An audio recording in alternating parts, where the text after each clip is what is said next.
कहानी मोगली और बादलों का बाग। एक बहुत ही ठंडी और धुंध भरी सुबह थी। मोगली जंगल की सबसे ऊंची चोटी नीलगिरी शिखर पर चढ़ा हुआ था। अचानक एक बहुत ही बड़ा और रंगीन इंद्रधनुषी बुलबुला पहाड़ी के पीछे से ऊपर उठा और मोगली के सामने आकर ठहर गया। मोगली ने जैसे ही उसे छुआ, वह बुलबुला मोगली को अपने अंदर खींच लिया और तेजी से आसमान की ओर उड़ने लगा। बुलबुला बादलों को चीरते हुए एक ऐसी जगह पहुंचा जहां जमीन बादलों की बनी थी। वहां के पेड़ रुई जैसे नरम थे और उनसे फल नहीं बल्कि छोटी छोटी बिजलियां और सितारे लटक रहे थे। मोगली ने देखा कि वहां के जानवर भी जादुई थे।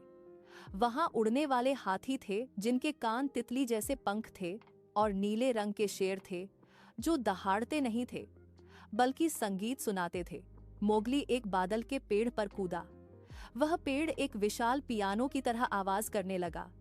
मोगली जितना ऊंचा उछलता उतना ही मीठा संगीत बजता। तभी उसे वहां बगुला मिला जिसके पंख 7 रंगों के थे। मोगली, तुम यहाँ के राजा हो। जो चाहो वो सोचो और वह सच हो जाएगा।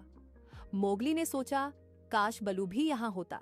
अचानक नीचे से एक बादल का रॉकेट आया और उसमें से बलू चिल्लाता हुआ बाहर निकला।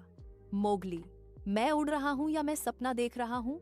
ये शहद के छत्ते यहाँ बादलों से क्यों लटक रहे हैं? बलू ने एक बादल को चखा तो उसका स्वाद ठंडी मलाई और शहद जैसा था। दोनों दोस्त बादलों पर फिसलने लगे। तभी बघीरा भी एक हवा की लहर पर सवार होकर वहां पहुंचा। मोगली, यह कल्पना की दुनिया है। यहाँ खुश रहना आसान है, लेकिन सावधान रहना। यहाँ काले धुएं वाले दानव भी रहते हैं जो हमारी अच्छी सोच को चुरा लेते हैं। अचानक कुछ काले बादल मंडराने लगे। वे शेर खान की परछाई जैसे दिख रहे थे। मोगली घबराया नहीं। उसने अपनी कल्पना का इस्तेमाल किया और सोचा कि उसके हाथ में एक रोशनी वाली छड़ी है। जैसे ही मोगली ने उस छड़ी को घुमाया, काले बादल रंगीन बारिश में बदल गए। वह बारिश जिसे भी छूती वह हंसने लगता। यहाँ तक कि काले दानव भी रंगीन गुब्बारे बनकर फूट गए। सूरज ढलने लगा था। वह जादुई बुलबुला वापस आया।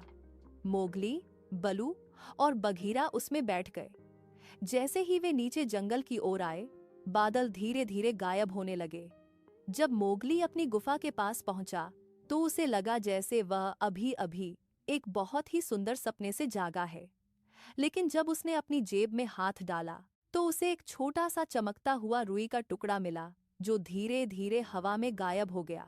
मोगली जान गया कि अगर हम अपनी सोच को साफ और सुंदर रखें तो हम अपनी दुनिया को भी बादलों के उस बाग जैसा खूबसूरत बना सकते हैं। हमारी कल्पना की कोई सीमा नहीं होती।